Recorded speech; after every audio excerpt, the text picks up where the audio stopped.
Hi, everyone. This is Jennifer Riggs, Mindset Coach, with a quick tip today.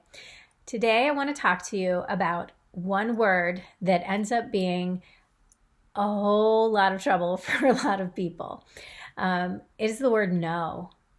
Does anybody out there struggle saying no? I know I do. I know this is a hard one, but I'm learning, right? And we're allowed to learn.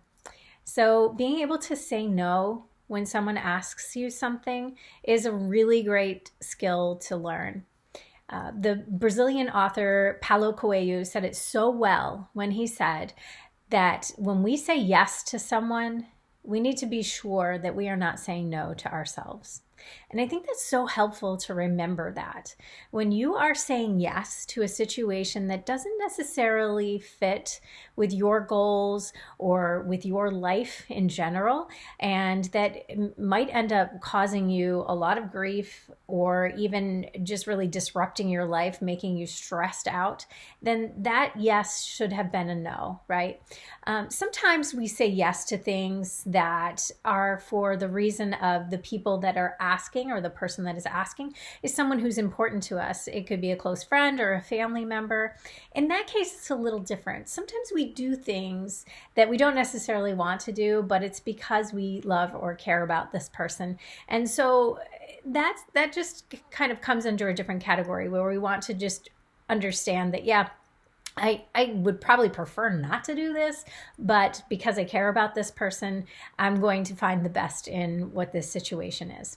The one that's so hard, though, is saying no when we've been requested or invited to something that is not fitting with things we enjoy or with our life schedule. It might end up making us lose sleep or impact our health or take away the little bit of free time that we might manage to have or time with our family.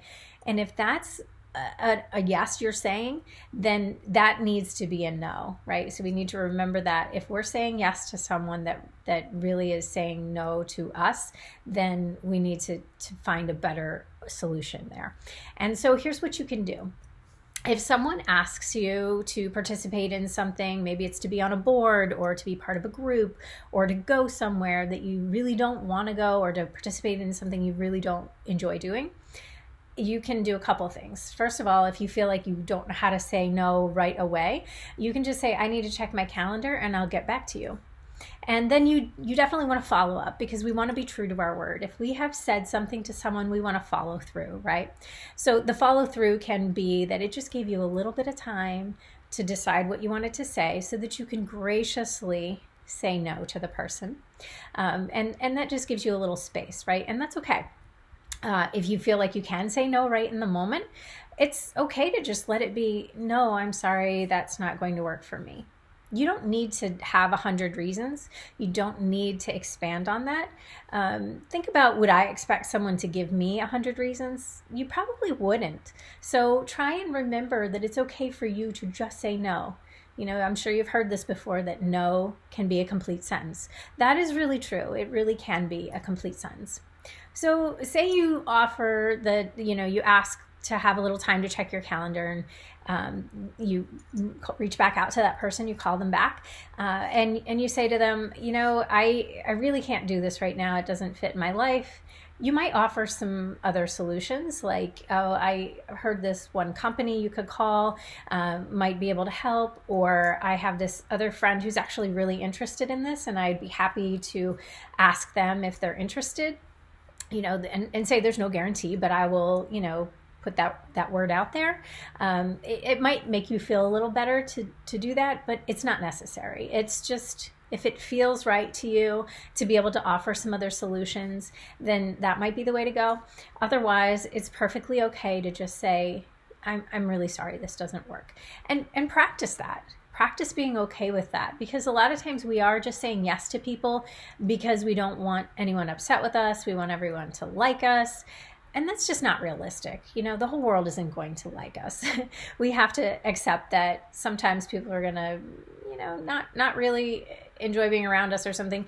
And if saying no to a request is what creates that for that person, then they probably weren't someone you wanted to be around anyway. So just try and remember that might actually be a good thing to kind of notice, you know what, if I am not being useful to that person, they don't actually want to be around me. So they don't fit in the category of I'm doing something because I love and care about this person, right? So it just kind of helps for you to be able to see the difference between that. So you want your yeses to be a yes. You want to really feel when you are saying yes.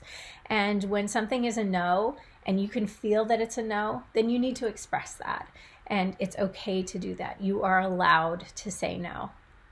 I'm going to repeat that. You are allowed to say no. Remember that, okay? Remember that you are allowed to always say no if something isn't right for you. So that is your quick tip today. And just try to remember to honor and know when something is a yes, that you really want it to feel like a yes. And when something is a no, that you really want to know that you have responded in the way that honors you and what is right for you. And that's okay. And no is a complete sentence. Thanks so much for watching. I'll talk to you soon.